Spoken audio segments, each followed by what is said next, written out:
My name is Ha Jin Ham, and I am 10 years old in Korean age. I came to Uganda when I was 6 with my dad, mom, and a little brother. Why? It's because my parents are PMM missionaries to Uganda. Uganda is called to be the Pearl of Africa.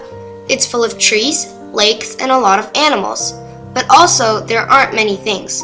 Not much water to drink, no clean bathrooms, and not much money. So there are a bunch of things to do. My family lives in Mbarara, located in southwestern part of Uganda. From here to Kisoro is our mission field, and it's called the Southwestern Uganda Field. We are working at the church development department here. There are 15,000 Adventist members with about 400 churches, but only 25 pastors. It means one pastor takes care of 16 churches on average. So we started to train and send lay workers. At first we started with 10 lay workers, and now we're working with 54, thanks to the support from Korean and American church members. With this initiative, we have pioneered 36 churches and baptized more than 5,000 since November 2011. We believe this initiative of training and sending lay evangelists is very effective in preaching the gospel to the ends of the earth, so to expedite Jesus' second coming. Now, to make this initiative more sustainable, we're planning for a dairy and a banana farm, and it's our challenge for now. I'm very excited in God's work because Jesus Christ, when he was here, he commanded his disciples to go and proclaim the gospel. By the grace of God, God called me to go and proclaim his word, and I'm happy to see that I'm serving my home people that's in Bondobujo, my tribesmen. At least some new churches have been opened. We have brought a good number of people to Christ, and we are still pointing more people to Christ. May the Lord bless. I remain Mwanga Efas. Pastor Ashingure is busy from the early morning. He's still attending a school.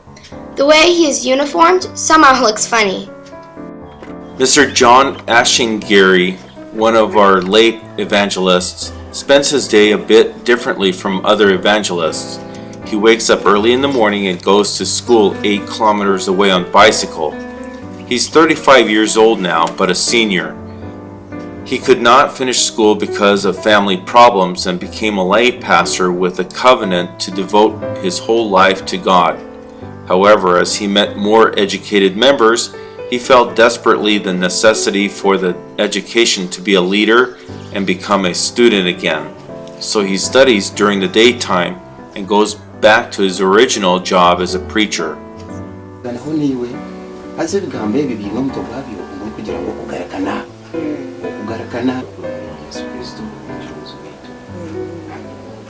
After joining the ministry, I found it was not easy to serve the Lord while there is a challenge of education. So I decided to go back to school and then study so that I can be qualified to do God's work.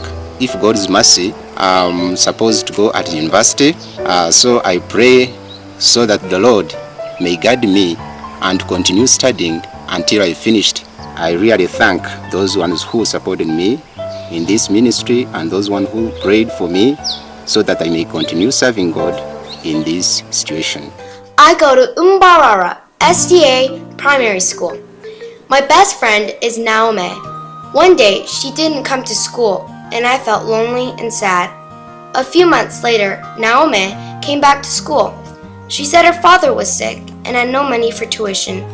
Fortunately, someone from Korea sent money for her tuition, and now she's able to come back to school.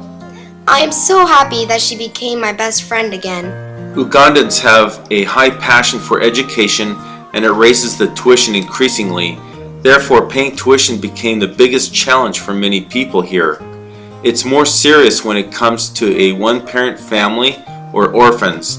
They cannot study despite their desires. For now, we're assisting 15 junior high school students and 20 elementary students through donations from Korea and America. Mrs. Kadish is a widow who needs to take care of her 5 children's tuition. Her husband died, leaving her with AIDS, and her children had to walk a long distance to school. Every day the children were sweating because they had to run more than 2 hours to school, and they also experienced many difficulties, such as car accidents while walking along highways in the morning and kidnappings. However, of all those difficulties, it was the most intolerable to watch their friends studying from outside because of lack of money. Before we got your support, it was really hurting that we could miss some lessons sometimes, because as we could walk in the morning, we could reach school, finding when other students have already got some education, then for us we could miss. Ronald can now study at a dormitory without any worries. Like other kids, he can now enjoy studying, playing, and sports. As a top performing student in his class, his dream is to become a medical doctor. Lomulin is 17 years old, but he's in my 4th grade class. He had to stop school because he doesn't have parents and have bad health, but came back lately. Now he's studying with me in my class. Karamojong is a Ugandan tribe that has not yet been modernized. They still stick to their own rough and primitive normative lifestyle by raising livestock. Lomulin is a Karamojong. He has a big tumor on his face resulting from a childhood scar. People have ignored him and he has tried to hide himself most of the time, but his face was restored thanks to a medical rally by Dream Vision, a Korean NGO, and he came to know Jesus. Now he's studying at an Adventist school. Nanjiro was caught trying to steal a chicken from his neighboring village. The owner of the chicken tried to kill him, but a lay pastor, knowing this, paid the owner for the chicken and brought Nanjiro back. Since then, Nanjiro stayed with him and came to know Jesus after Bible studies. Now he started his belated study at an Adventist school. The dream of the two boys who came to have new lives through Jesus is to become a preacher and to preach the gospel to their own tribal people. There are many capable young people who have dreams and endeavoring to realize them. To give them wings to fly with their dreams, it's in our hands. My school has classrooms, doors, and desks, but some other schools here have no roofs, doors, and even desks. If I have to go to schools without desks and doors, it'd be too hard for me. Because of Sabbath issues or no schools nearby, some churches operate their own schools, but their facilities are often hard to be called schools. With the support from Korea and America, we built classrooms at Kagarama, Impama, and Marambiko, and provided 277 desks to the 9 schools in those areas. Now the kids in the schools can write their future dreams sitting on desks. No difference with church situations either. Every church we visited is under construction. They lay the foundation with some money, build walls after saving a little more money, and later put roofs on after making even more money. That is why it takes at least 2 to 3 years, and sometimes even up to 10 years, to finish the construction. Ruhanga Church started their construction 20 years ago, but they hadn't saved money, only just enough to finish half the roof. Thanks to the support from Korean church members, they raised the other half of the money and now have a finished, beautiful church. In Kagarama, where Mr. Emmanuel is ministering, there was a small church made with clay bricks. As the church grew, the members planned to expand the church by making their own bricks. Although the members had passion for God, the church construction had been delayed for 10 years due to lack of capacity. At that time, Haeundae Hagwon Church in Korea contacted the church, and now a beautiful Kagaram Haeundae Hagwon Church is now finished and has a nice drawing with a view of Haeundae. We worship outside on Sabbath. The sun is strong and it becomes wet when it rains. Sometimes we worship standing. We can meet many kids whenever we visit churches, but because not many churches are aware of the importance of children ministry, they are usually the ones who end up with the worst environment. We decided to support the children's ministry to help children, the future of the church. Teachers' seminars are held to train teachers and to hold talent shows for the children. Children from different places prepared sermons, recited Bible texts, and sang songs during the event.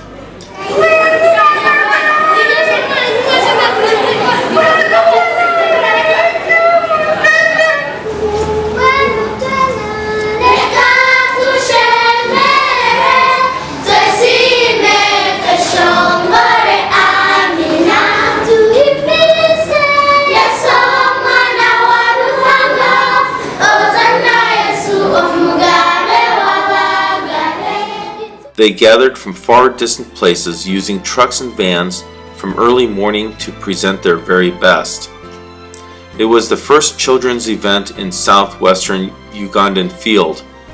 The children strengthened their faith by preparing the show, and the parents and the adults had time to re-emphasize their dedication to God. We have guests from Korea. They are the patients who went to Korea for heart surgery. We have prayed for their surgeries, and now we are happy that they came back safely and healthy. God answered our prayers. Again! We sent one patient in 2014 and 3 in 2015 to Korea. They were heart disease patients who could not be cured in Uganda. Mrs. Annette, one of the patients, had lived a miserable life after she lost her husband to cancer. Thinking that she would also die soon, her husband's relatives decided to take care of each of her children, but she experienced the miracle. A Korean NGO, Beautiful Heart, provided an opportunity to get surgery in Korea. She has regained good health as well as hope. Now she's happy being with her children. I have a heart disease. People of Korea help us to go there at treatment. The doctor is treating me very well. Now I'm okay. I am too scared to go to the bathroom. I feel like I would fall into the toilet. My friends drink dirty water. Friends, don't drink the dirty water. You will get sick. Water is a big challenge in Uganda since there's not enough water.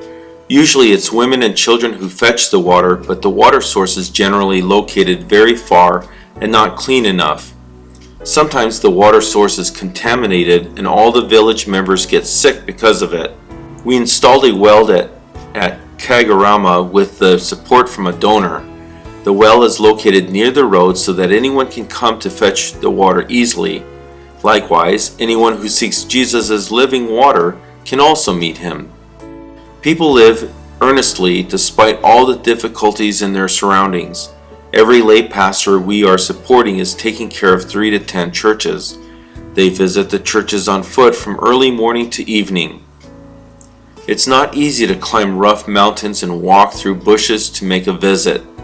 To help these missionaries, we could provide them bicycles through support from BMW and Korean donors. Moreover, we also provided them shoes, for they are always moving on foot.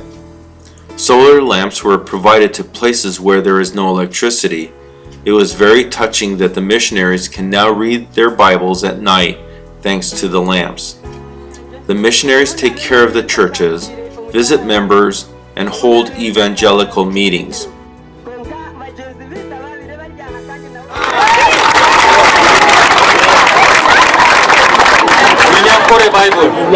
After the evangelical meetings, we provide Bibles to the new believers. Being so happy with such a small gift, they may be closer to heaven than us.